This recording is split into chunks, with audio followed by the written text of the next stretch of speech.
taking no, kind of steps toward correcting yourself and reforming yourself, from that way of thinking or whatever the rage was or the urge was or, the situation was that caused you to murder somebody. I think there's one thing of being a serial murderer. Yeah. Where you're, like a Jeffrey Dahmer type. Right. Certain type of people I feel should just be put away. Oh, most definitely. Most definitely. He wasn't a kid though. He was, you know what I'm saying? He was an adult. Yeah, he was an adult doing this stuff. Or like a Dylan Roof, who came in and killed all the people in the church. Mm-hmm. Well, I mean,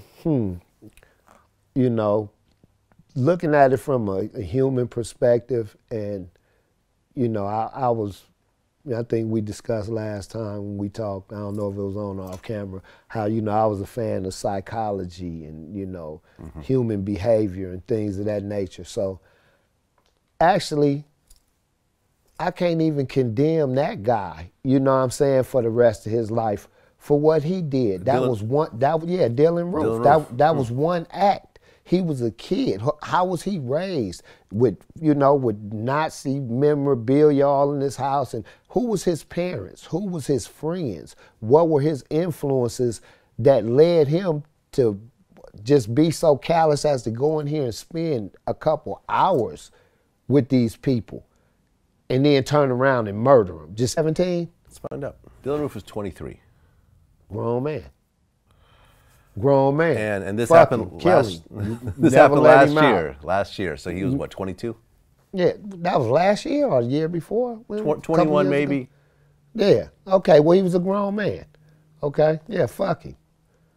Yeah, I thought he was a kid. I thought he looked like a kid. Okay, so my bad. It was 2015. 2015? So okay, he was 20 years old. He was 20 years old. Yeah, well, he should have knew better, but he don't know what a race war will actually cause. You know what I'm saying? No one knows. So you wanting to start a race war at 20, you just want to make a name for yourself. That's like somebody going to shoot up a school. Yeah. You know what I'm saying? You notice, me and my wife was talking, you notice how that never happens in the urban community? Well, it's interesting because Snoop went on his Instagram recently, and he said that if you want to stop some of these school shootings in these white schools, you should have metal detectors the way they do in some of these, lower income schools. Did you have a metal detector at your school? Shit, I got kicked out of school in the 3rd grade. What? Third grade? Yeah, I got kicked out of school in the 3rd grade and, went to continuation classes up until like about 7th grade, and it was just... So you never really went to school, basically? No. Okay. 3rd grade, well, what happened in 3rd grade to get you kicked out? Well, I had a fight with the teacher.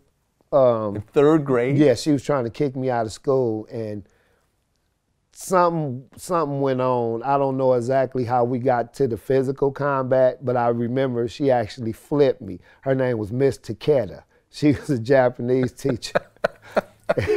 I remember she flipped me. There's some karate on you. Yeah, yes. And she told me to go to the office instead. I went back at Signal Hill Elementary. Okay. And then it became just, Longfellow and, Hughes and Franklin and all these Long Beach Unified School District schools. Nobody wanted me there, so. Okay. Yeah. So you never really experienced what most kids go through, schools, friends, proms, none of that? None of that. Was there something going on at home that caused this type of anger? I really wasn't angry. I just wanted stuff. You know what I'm saying? And, we really wasn't affluent. We was, we never missed a meal, but it wasn't like I can be, hey, Mom, give me $400 to go shopping, and, and that's, you talking about taking all the bill money. Okay. You know what I mean? So, I wanted to get out there and, my brother had low-ride a job. I never had a job in my life. You never had a job in your life? Never had a job in my life. Wow. Unless, you're talking about on the streets where I went and signed the application and never. then, Huh, that's interesting. I mean, I started having... By the grace of God, I'm thankful. You know what I'm saying? I started rapping at the age of 28 years old. Before that, a couple decades. But up until the age of 28, I mean, even though you were getting money... 26, I think, somewhere around. Yeah, but I mean, even though you were paying for not having a job in other ways. Oh, yeah. Phew, yeah.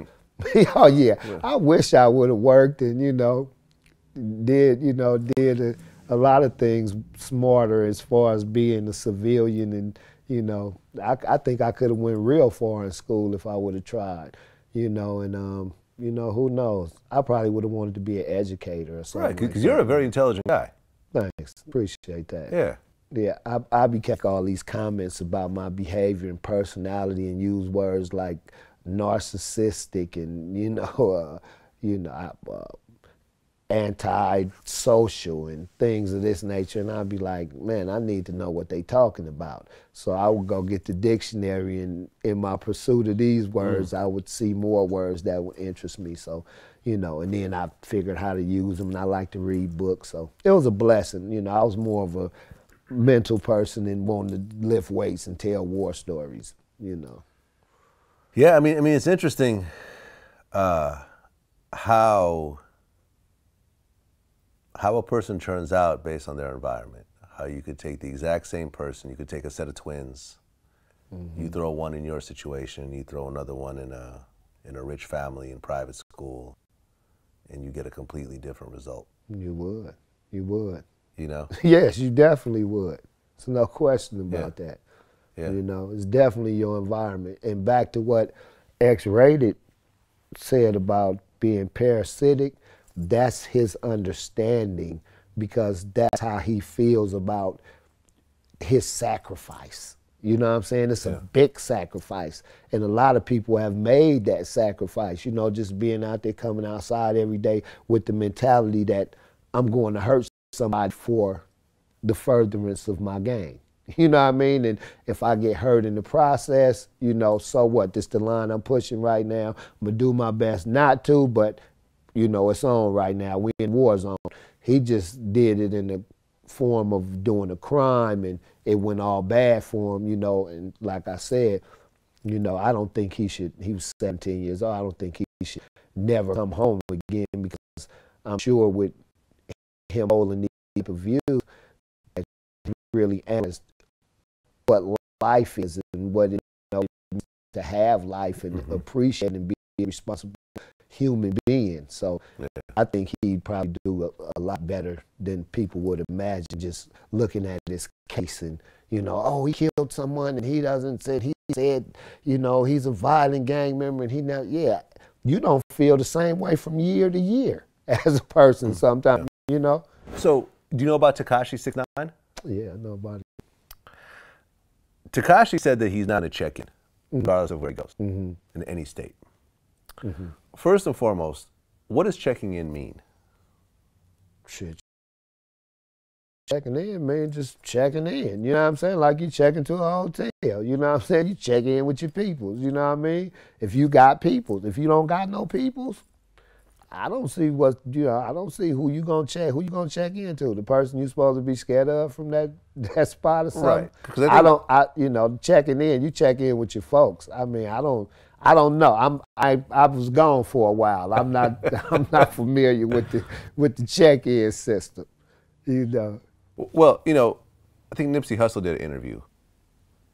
So you'll be okay, but after that, it's kind of hard to sort of really fathom this whole thing. You know what I'm saying? Well, I think if you run in the circle of someone, then you're going to check in naturally. You know what I'm saying? Hey, I'm finna be in your town, homie. You know what I'm saying? Hold me down. We used to do that with the cats in New York, Shout out to DJ Scratch, EPMD DJ, couple more cats, Supreme, he down now, but his boys, BJ and them, they come hold us down, you know what I mean? And make sure we was right, you know what I'm saying, when we was out there. And then before we slide out, you know what I'm saying, they'll come, okay, cool. And we make them kind of exchanges and had love in Harlem, all that. But when you go to other spots, I go to Atlanta, I got homies out there. So I'm going to check in with my homies because I'm going to want to be right when I'm out there. Right, but if it's not your homie, they're saying that you got to check in? Check in with who?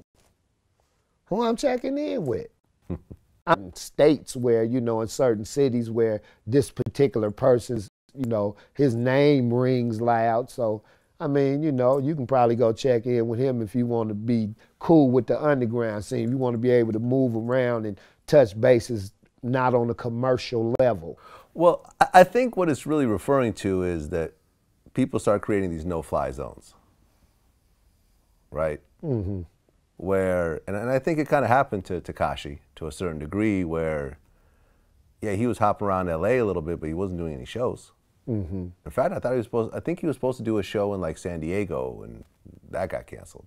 Right, right. Because a certain figure in that neighborhood would put the word out and said, well, if a show goes down in my city, we're gonna fuck the show up. Mm-hmm. Oh yeah, yeah. Okay, yeah, you got people that do that. You got people that do that. You know? Yeah, I saw. Yeah, I guess Jay Prince said he ain't got nothing to do with that.